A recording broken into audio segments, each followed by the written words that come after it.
For the past few years, we've been evaluating sleds for the annual SnowTrack's Real World Sled of the Year. Now, this is an award we present at the end of the season because we believe it takes a full year on the snow to really understand and assess a snowmobile. This evaluation includes how the machine performs all winter, taking things into account like recalls, breakdowns, and cost of operation. Plus, evaluating a sled over a season gives us a much better understanding of a given machine's performance over different types of conditions over many days' worth of riding. This also gives us the chance to set the machines up to our liking, making them perform up to their potential. Now, a big part of finding the potential of the machine is the addition of traction and control products. But not only is there a performance side to this modification, there's also a safety side to it as well. Because you never know when an icy corner is going to be ahead of you on the trail, and skidding out of control because of the ice can be a costly but avoidable problem.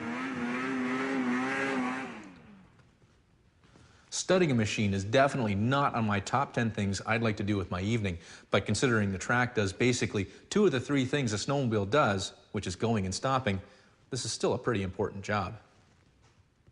Unfortunately, there's no shortcut to installing studs, but there is some tricks to the process. Firstly, a template can be a real time saver to mark the locations, and complex patterns can be laid out without even really thinking about it. Plus, the patterns will work out seamlessly when you get back around to where you started.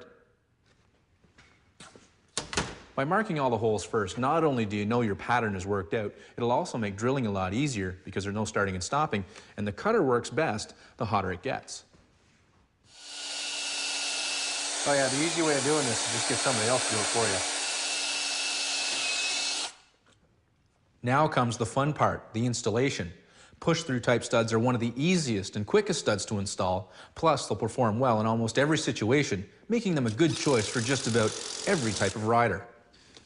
Well, that's one. Only 143 more left to go on this shift here. Man, I'm happy this is the only sled I have to do today.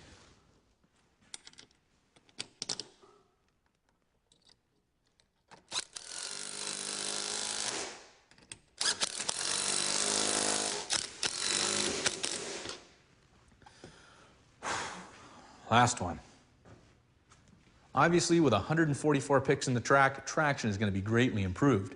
Now, I mentioned earlier that the track does do 2 of the 3 things the snowmobile does, and that's make it go and make it whoa. The third thing it does is steer, and that part should never be overlooked when you add traction products to the track.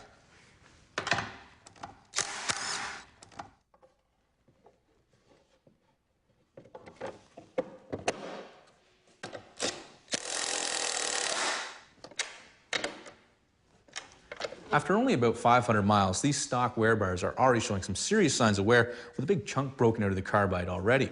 Now, these new dualies, which are much more aggressive, should do a better job at balancing out the newfound traction that we have out back to make sure the front end of the shift performs up to expectations. Now, this is all to maximize the machine's potential for this year's SnowTrack's Real World Sled of the Year.